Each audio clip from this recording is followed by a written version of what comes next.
Magandang morning, everyone! So for today, I'm gonna show you A day in my life here in Singapore. Sobrang busy ko last week. Parang hindi yata ako nakapag-off ng maayos. Ang dami kasing ginagawa, preparation for the launching of our new menu.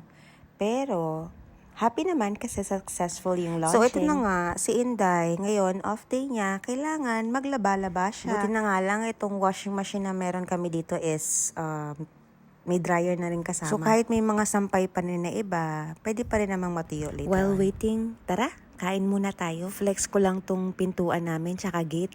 Hindi na kailangan ng susi. Lahat automatic. Oh, wag kang ano dyan, hindi naman sa akin yan. Nakikitira lang naman din ako dito.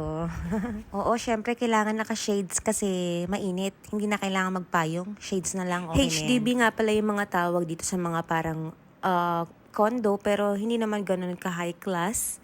Dito sa